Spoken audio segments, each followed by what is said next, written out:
के कजरा कमाल कोई कुछ भी बोले लेकिन नीलकमल सिंह में पावर तो है।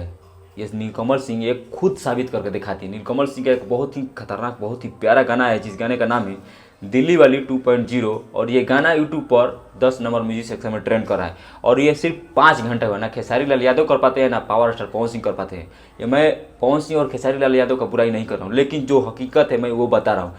नीलकमल सिंह आज तक ना कोई इवेंट रखे हैं ना कोई जात पर गाना गाए हैं लेकिन इनका गाना क्यों इतना बजता है, क्यों ट्रेंडिंग में चला जाता है और कलाकार ऐड लगाते हैं क्या लगाते हैं इवेंट रखते हैं लेकिन उनका गाना मार्केट में नहीं मतलब आगे नहीं निकल पाता। अभी बात कर लेते हैं खेसारी लाल यादव का जो गाना आया था कमर डैमेज, नीलकमल सिंह के तो पीछे रह गए तो क्या हम खेसारी भैया को बुराई कर पूरा नहीं आगे निकला है नीलकमल सिंह का तो गाना हम तो कहबे करेंगे। जिस गाने को लिखे हैं रसों सिंह विश्वास और म्यूजिक कंपोज किए प्रियांशु सिंह।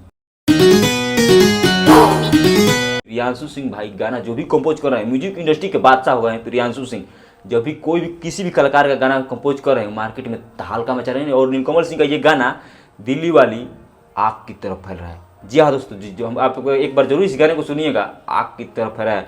जिस गाने में फिर डांसिंग की है महिमा गुप्ता, क्या याद है क्या स्टाइल है, जो कि पहले भी पार्ट 1 में थी महिमा गुप्ता। डांस एक्टिंग नीलकमल सिंह का आवाज़ लोगों के दिल पर छाप छोड़ दिया है। कभी नहीं भूल सकते नीलकमल सिंह को, चाहे कोई कितना भी बुराई कर ले लेकिन नीलकमल भैया बहुत प्यारा गाते हैं और बहुत प्यारा गाते रहेंगे। ऐसे ही भोजपुरी इंडस्ट्री में नाम रोशन करते रहिए। हम आपसे एक बात कह दे रहे हैं, अगर पावर स्टार पवन सिंह को सिर्फ भोजपुरी इंडस्ट्री से हटा दीजिए तो सिर्फ भोजपुरी इंडस्ट्री में नीलकमल सिंह का चर्चा होगा। इस दावा ठोक कर हम बोल रहे हैं। लेकिन पवन भैया है तो पवन भैया रहेंगे। ऐसा बात नहीं है कि पवन भैया भोजपुरी इंडस्ट्री कुछ नहीं, भोजपुरी इंडस्ट्री के आन बान शान है पावर स्टार पवन सिंह, लेकिन इग्नोर नहीं कर सकते आप नीलकमल सिंह को। इनका ये जो गाना आया है हम तो देखें ना, आप लोग भी जाकर एक बार देखिए, आपको समझ में आ जाएगा क्या पावर होता है।